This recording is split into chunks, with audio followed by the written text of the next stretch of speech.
திருவாரூர் மாவட்டத்தில் இந்த ஆண்டு 2,70,000 ஏக்கரில் சம்பா நெல் சாகுபடி நடக்கிறது. நெல் பயிரிட்டு 70 நாட்களான நிலையில் தொடர்ந்து பெய்த மழையால் வயல்களில் மழைநீர் தேங்கியது. தற்போது மழைநீர் வடிந்த நிலையில் ராமானுஜமணலி, நாகராஜன் கோட்டகம், பூந்தளாங்குடி, மேலமணலி உள்ளிட்ட கிராமங்களில் சுமார் 5,000 ஏக்கர் நெல் பயிர்களில் குருத்து பூச்சி, தோகை பூச்சி தாக்குதல் ஏற்பட்டுள்ளது. இதனால் மகசூல் இழப்பு ஏற்படக்கூடிய சூழல் உருவாகியுள்ளது. விவசாயிகள் வாழ்வாதாரம் கருதி நோய் தாக்குதலை கட்டுப்படுத்த வேளாண் அதிகாரிகள் உரிய நடவடிக்கை எடுக்க வேண்டும் என வலியுறுத்தினர். இங்க கிட்டத்தட்ட ஒரு 10-15 பஞ்சாயத்து இருக்கு. பூந்தாளங்குடி, கீழமணி, ஓகப்பேரையூர், மூலங்குடி, அரிச்சந்திரபுரம், புள்ளமங்கலம், இந்த ஏரியா பூரா இந்த பயிரில் இதே பூச்சி தான் வந்துருக்கு. யாரை கேட்டாலும் இந்த பூச்சி தாங்கிறாங்க. இதை எடுத்துக்கொண்டே பயிரை கொண்டே காமிச்சு கடையில் கேட்டோம்னாக்கா அவங்க எல்லா மருந்தையும் எடுத்து கொடுக்குறாங்க.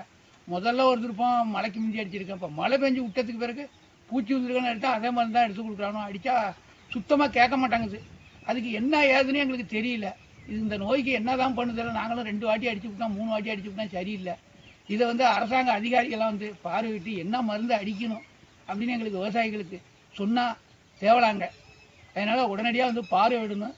இது எல்லா பயிரும் பார்வையிட்டு தான். இல்லைன்னா அறுக்க முடியாத இருக்கு. எல்லாம் கொண்டை பூச்சி விழுந்துருக்கு, சேப்பு பூச்சியும் விழுந்துருக்கு. என்ன நோயினே தெரில. இத்தனை வருஷமும் இந்த மாதிரிலாம் இவ்வளோ மோசமாக அடிச்சுட்டு படிமொழியாக விவசாயிகளுக்கு பெரிய நட்டமாக இருக்குங்க. இதை அரசாங்க அதிகாரிகள் உடனடியாக பார்வையிடணுங்க.